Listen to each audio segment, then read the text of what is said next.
Hi everyone, it's Ian Tag here. What I'm going to do is show you a Photoshop tutorial today on how to mock up vehicles with vehicle wraps or any type of graphic that goes onto a vehicle.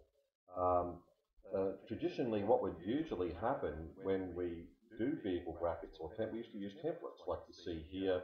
This is just me searching Google images for vehicle templates, and so we used to try to get something and superimpose the owner's graphics and show it to them. I believe there's a far better and stronger way to do that using actual vehicle shapes. And where I get them from is I'll probably search Google. I typed in Holden Ute here, and all these different types of utes come up. What I'm looking for when you're going to do this kind of Photoshop work, you need a vehicle that's got a fair amount of pixels in it. Like this one here is 3,500. It's got a nice white background. I think this is a far stronger method to use. So as opposed to something like this, where not enough of the vehicle is showing on the side, so it's hard to showcase the owner's or the customer's logo and graphics on the car. So you are looking for side shots or near side shots. So something like this, as you can see, it's quite a lot of pixels in it. If I view the image in Google, as you can see, there's more than enough pixels. So I think that this is a good start, and I'm going to use this particular graphic that you see here and bring it into Photoshop. Okay, now here we are in Photoshop, and I brought the car in at 1:1, and two things have to happen to make this work properly. Is that you have to use your pen tool, which is there, and you have to trace around the whole shape of the car first, and then as well as then trace around the entire bodywork. So you end up with really two paths on the in the paths folder. One is, of course, the whole car, and if I was to select it, it's pretty simple to see the marching ants. They go around the entire vehicle. The reason being is that I just want the car, I don't want the background, I don't want any of these shadows. So if I invert the selection up here to select it and go delete, I can delete the whole car, and as you can see, it sits nice and squarely on the stage now. There's nothing, no background images are interfering with the car.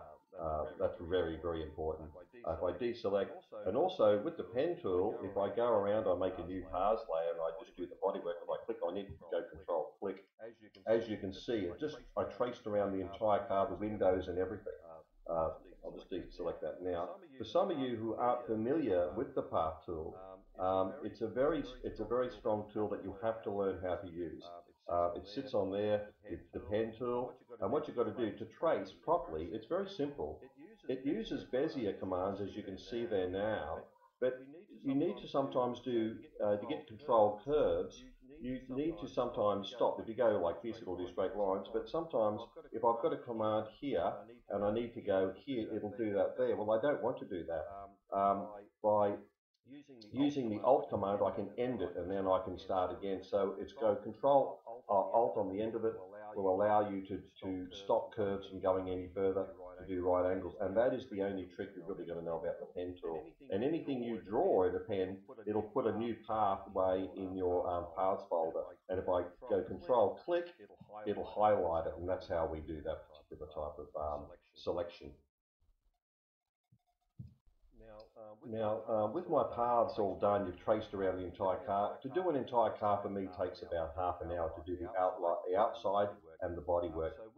So with the bodywork selected, if I go Control, click, and there's the selection. Make sure you've got the car selected over here, not something else, or this won't work. So there's your car. What I want you to do is we're going to take a copy of the bodywork. So if I go Edit, Copy, Edit, Special, Paste in Place, it'll put the bodywork clean over the top. And if I delete the car underneath, you'll see there's the bodywork. And this is very, very important. So what I do want to do is, I want to make 3 copies of this bodywork.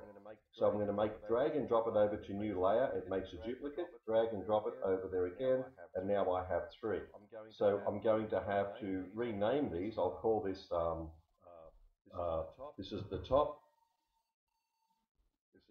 this is the mid, or the color, this is the color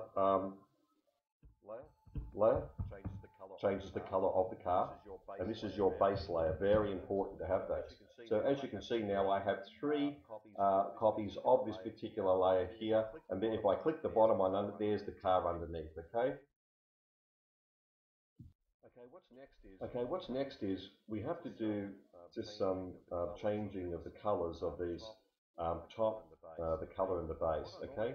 What I normally do is that you go to the top, and what I want you to do is we're going to desaturate, or we'll turn it into black and white. We go Image, Adjustments, you'll find Desaturate here, and as you can see now we've converted that top to grayscale.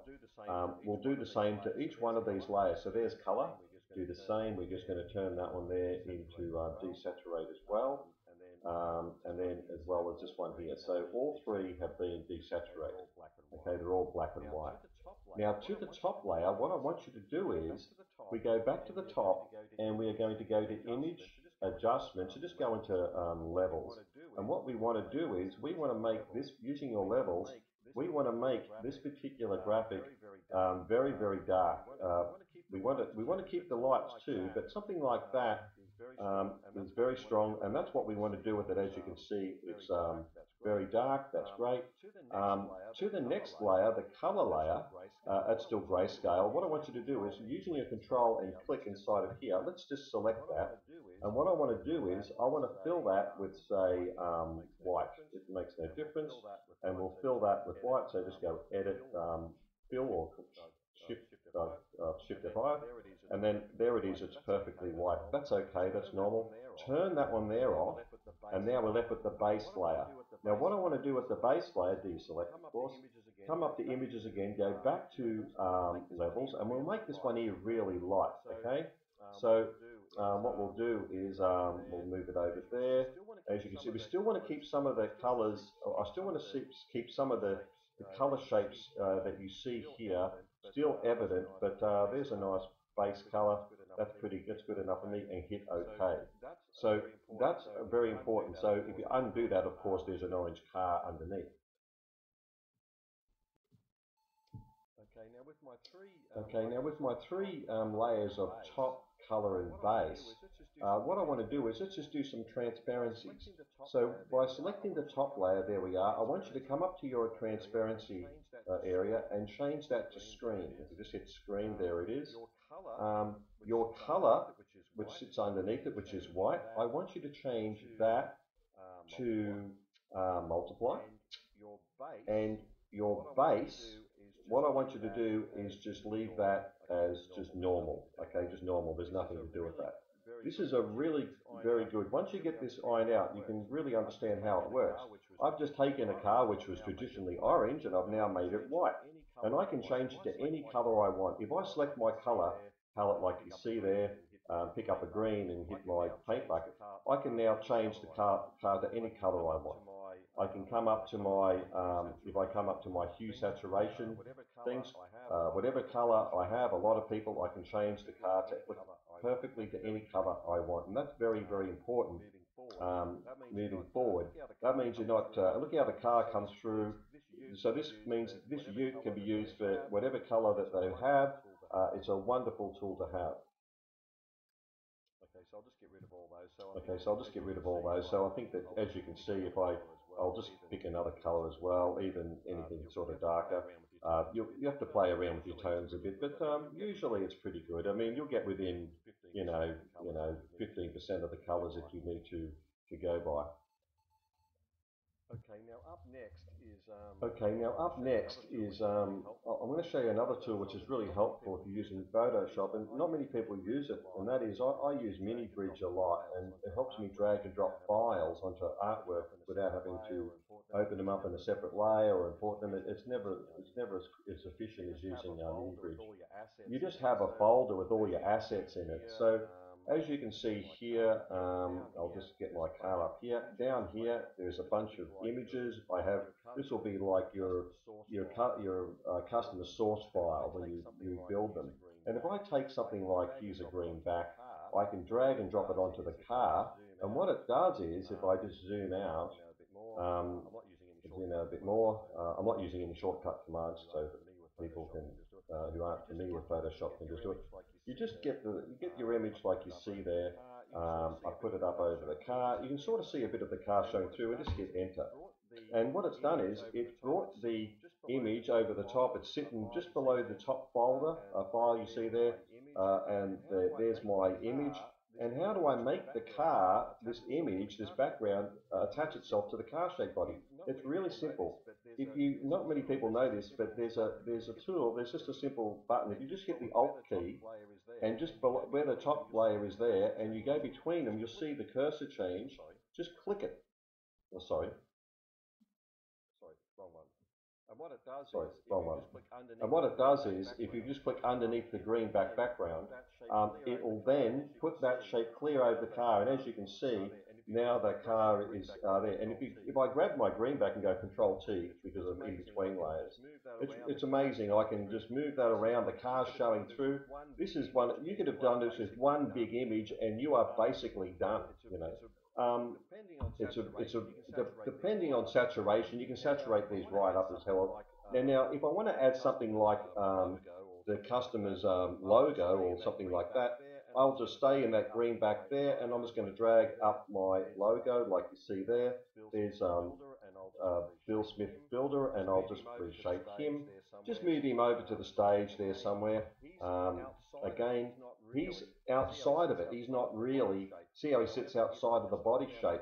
However, if I just hold down my Alt key and change that cursor again, now Smithy the Builder is sitting there. I can now move him around. He stays within the body shape. And see, it's very simple to do this.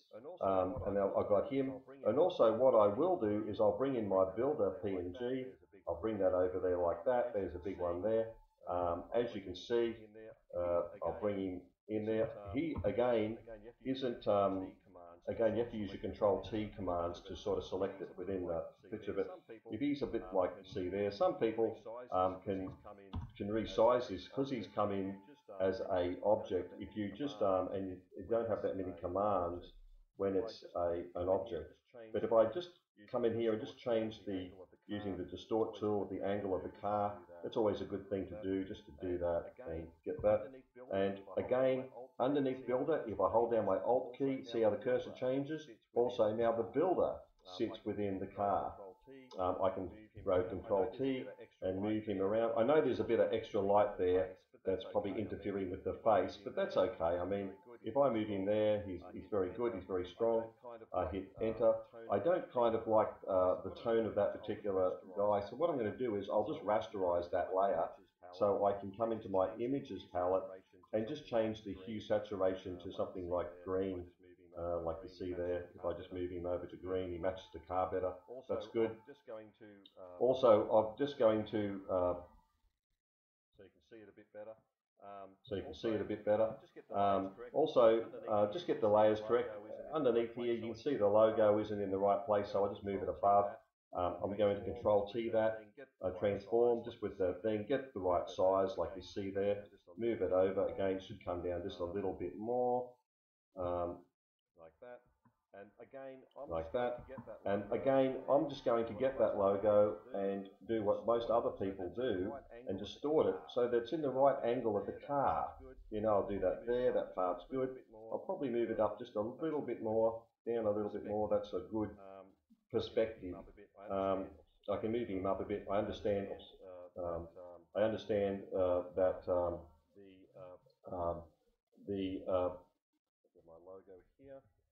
with my logo here, I'll probably move it up a bit if I want to, put it clean over the top. And as you can see, by doing so, you can do these things anywhere. It creates very powerful graphics, and now everything's very easy to understand. It doesn't matter whatever I have. I could, like that Smithy Builder, I could have gone up here in, like wherever I'm here I'm in green back, and I can go, I'll look for, here's some red mahogany. I don't know what that's going to look like. Red mahogany. I don't know what that's going to look like. But there is a big piece of timber. I can just go zoom out so you can see what I'm doing again. There's a piece of mahogany timber. I'll go like Mike and move that over. If I just get that guy and I select that, hold down my Alt key underneath, click,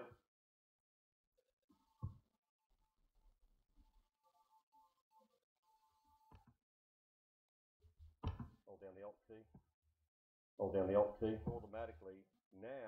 automatically now the whole car is made out of timber. Even if I delete the logo, look at that, the whole car is now timber. This is what I mean. It's very, very simple. It's not that difficult. And now, just recapping off about this car, finishing things off. Now there's a car. What's really important, which makes the biggest difference, is the little things that you add to it before you email it to a customer or showcase it to them. Is that you add a background underneath the car. It's not too difficult. You can add a shadow. That makes a big difference. What I really think is important today, and I notice this a lot, is not only do you add your header at the top of who you are, if you put your name there, always try and put the customer's logo or their file flat on, like you see there. I think that's very, very important to the presentation. And whammo. What I'm also going to do is make this source file available for download with this tutorial. You can go and grab it, and it'll show you exactly how all the things I did, how I made it. Once you have this car made, you can use it time and time again, you know. So I have about 20 cars that I use, and they pretty well get me by on most things I want to showcase, and they look so much better than the flat sort of vector images that you're using now. For no extra time. You saw how long it took me just to drag and drop onto this car. So this is the first of many of these tutorials. So